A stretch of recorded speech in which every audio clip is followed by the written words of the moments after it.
तो मैंने आपको एमबीए के स्टूडेंट से बात कराई और उनके विचार बताए, छात्रों के बीच माहौल क्या है ये भी बताया।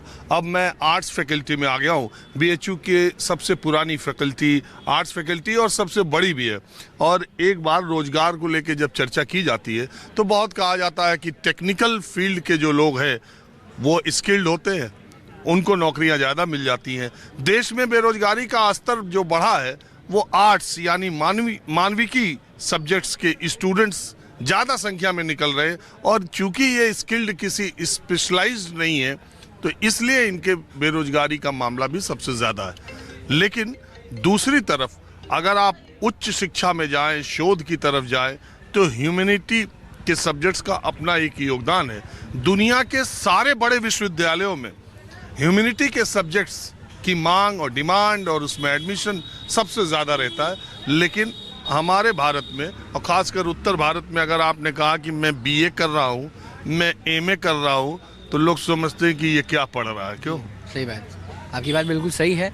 और आज का राजनीतिक परिप्रेक्ष्य जैसा है देश का, उसमें ना छात्रों की बात कहीं की जाती है ना रोजगार की बात की जाती है।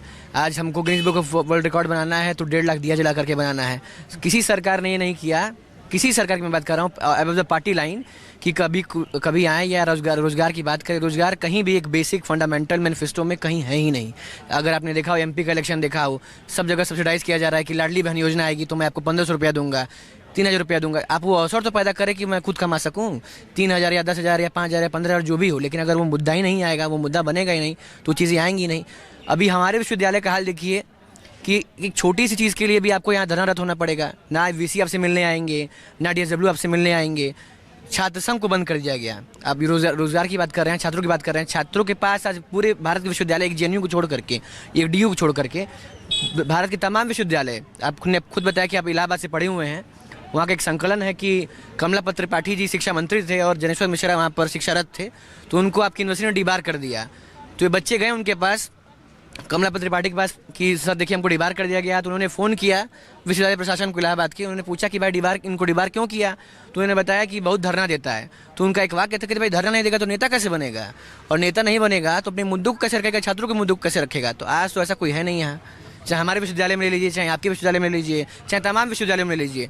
तो उस नर्सरी को ही बंद कर दिया गया कि जहाँ से ये हो सकता है कि अगर हम चीज़ें गलत कर रहे हैं तो शासन में बैठा है जिस आदमी को हमको ये बताना कि आप गलत कर रहे हैं, गलत बताने वाला ही कोई नहीं बचा है आज। सवाल ये है, देखिए छात्र संघों की अपनी एक भूमिका होती थी, छात्रों की समस्याओं को कम से कम एडमिनिस्ट्रेशन के सामने ले जाना, उसको रखना, वो एक अपनी भूमिका होती थी। चलिए छात्र संघों से इतर मैं दूसरी तरफ जाता हूँ। ये देश में बेरोजगारी को लेके एक जो चर्चा चल रही है, एक जो बात चल रही है, अभी आपने संसद की घटना सुनी, हालांकि वो घटना एक सोची समझी साजिश लगती है। जिस तरीके से कनिस्तर ले जा करके ये सब करना, मुझे नहीं लगता कि बेरोजगारी ही मेन उनका मुद्दा था। कतई ऐसा नहीं था, क्योंकि देखिए पहली बात उनकी इंटरव्यू एक संसद के पास पे हुई। संसद एक बहुत मतलब समझ लीजिए कि हमारे लोकतंत्र का मंदिर है, समझना क्या, वो है ही लोकतंत्र का मंदिर।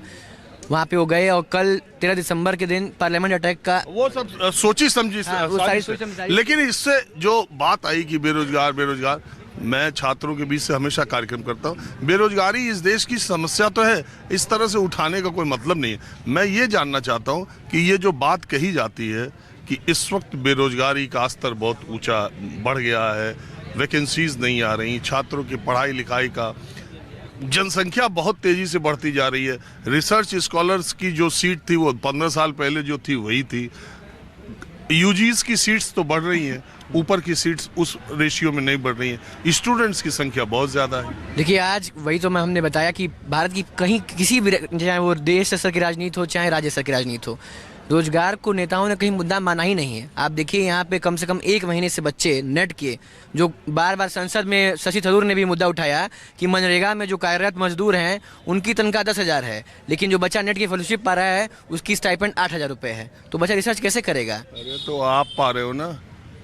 हाँ। ये तो बीएचयू में नेट वाले स्टाइपेंड पाते हैं और तो देश के किसी विश्वविद्यालय में पाते भी नहीं। बीएचयू कॉलेज है, हाँ, लड़का नेट बीएचयू के जो अफिलिएटेड कॉलेज हैं वहाँ अगर लड़का पीएचडी करता है तो उसको 8,000 भी नहीं दिया जाता। अरे पूरे देश में नेट वाले को एक पैसा नहीं मिलता भाई, जहाँ तक मेरी जानकारी बच्चे धरने में बैठे हैं। तो रोजगार की बात, जब ये नेता जो लोग बैठे हैं संसद में जिनको कानून बनाना है, या ये जनता भी, अगर आपको वोट देना है तो आप क्या देखेंगे कि हमारी जाति का है, ये किस वर्ग से आते हैं, इनका कितना बड़ा ATR है, इन पे कितना FIR है, वही नेता हो रहा है आजकल।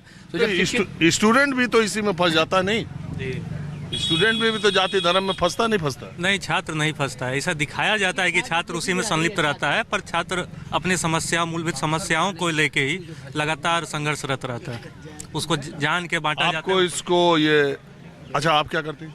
मैं यहाँ पे BA और MA दोनों यहीं से किया हूँ, और अभी फिलहाल JRF क्वालिफाई कर चुका हूँ और PhD एस्पिरेंट हूँ। PhD एस्पिरेंट हूँ। आप JRF क्वालिफाई कर चुके हैं? जी। किस सब्जेक्ट में? History sir. और अभी आपने PhD शुरू क्यों नहीं की? क्योंकि पिछले 2 साल से विभाग ने सीट ही नहीं निकाली थी। इस बार सीट निकाली है 2 साल बाद, और मात्र 6 सीट निकाली है। ये तो विडंबना है। मुझे बताइए, जितनी मुझे जानकारी है, अगर आप JRF क्वालिफाई कर जाते हैं और 2 साल के अंदर इनरोल्ड नहीं होते हैं, तो आपको मिलने वाली जो स्कॉलरशिप करीब 45,000 के आसपास है, वो फिर लैप्स हो जाएगी। वो तो लैप्स हो जाएगी। जी, लैप्स हो जाएगी। पर क्या किया जाए? 3 साल हो गया। 3 साल। हमारे जमाने में शायद 2 साल था। नहीं, कोविड के बाद से ये 3 साल हो गया। लेकिन तो वो 3 साल में अभी आपका समय बाकी है कि नहीं? जी, अभी मेरा 1 ही साल हुआ है।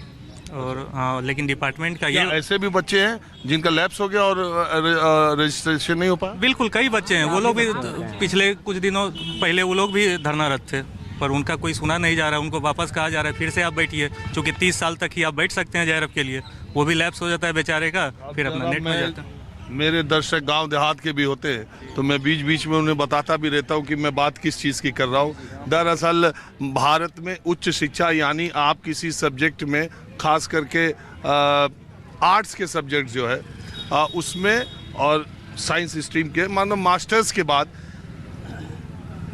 उच्च शिक्षा संस्थानों में नौकरी के लिए, प्रोफेसरशिप, रीडरशिप, असिस्टेंट प्रोफेसर के लिए जो नियुक्ति का रास्ता है, उसके लिए एक मापदंड कुछ दिनों पहले UGC ने बनाया था।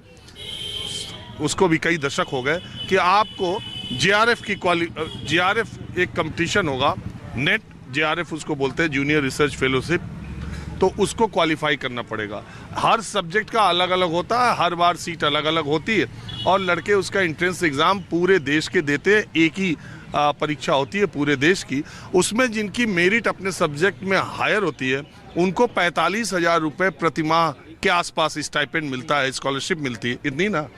और नेट जो है, नेट आप क्वालिफाई करते हैं तो आप एलिजिबल तो हो जाते हैं, लेकिन आप स्कॉलरशिप नहीं पाते। उसमें एक बाध्यता, अभी इन बच्चों ने बताया, नहीं तो मुझे जितना पता था, उसमें एक बाध्यता थी कि आप कंपटीशन क्वालिफाई करने के 2 साल के भीतर अगर PhD में इनरोल्ड नहीं होते हैं तो आपका JRF जो है वो लैप्स हो जाएगा, आपको स्कॉलरशिप नहीं मिलेगी। अगर आप नेट हैं तो इसके लिए कोई समय सीमा नहीं है, आप जब चाहें तब इनरोल्ड हो जाएं। लेकिन BHU एक ऐसा विश्वविद्यालय है जिसमें अगर आप नेट भी क्वालिफाई कर लेते हैं तो ये विश्वविद्यालय अपने शोध विद्यार्थियों को 8,000 या 10,000 का स्टाइपेंड देता है महीने का। जामिया मिलिया इस्लामिया में शायद 15,000 है। हाँ, जितने भी भारत के केंद्रीय विश्वविद्यालय हैं वहाँ पर नेट की स्टाइप, अभी बच्चे बहुत दिन से धरनारत हैं इस चीज़ को लेकर के। नहीं, देखिए, मेरी जो जानकारी है वो बहुत कुछ मेरे इलाहाबाद विश्वविद्यालय की पृष्ठभूमि से है। तो मैं 30 साल पहले जो किया है, तो बाकी देखिए मनरेगा के मजदूरों से कम स्टाइपेंड है। 1 मिनट, तो बाकी जो मैंने बातें बोली वो सही है ना? बिल्कुल सही है, बिल्कुल सही है। तो आप चर्चा की शुरुआत ये करते हैं कि अब ये देखिए कि त्रासदी क्या है। कोई बच्चा, मेधावी छात्र जो पोस्ट ग्रेजुएशन करके JRF क्वालिफाई कर रहा है, उसको अपने ही विश्वविद्यालय में शोध छात्र के तौर पर पंजीकृत कराने में साल, 2 साल, 3 साल लग जा रहे हैं। एक छात्र यही है जिनको 1 साल हो चुके हैं, 6 सीट आई है। आपके यहाँ JRF कितने क्वालिफाई किए? लगभग मेरे जानकारी में जो मेरे आसपास के मित्र थे, लगभग 8-10 लोग हैं। तो 6 का होगा, 4 फिर रह जाएंगे। जी, उसमें भी आरक्षित है, 3 जनरल और 3 OBC सीट, या 4 जनरल या 2 OBC सीट ऐसी रहेगी। अब आप समझिए, मैं कहना चाहता हूँ कि जैसे आपने अभी कहा कि यहीं के छात्रों को बहुत समय लग जाता है। सब मजमत तुम ही लूट लोगे और लोग बताएं। ठीक है, हाँ बोले।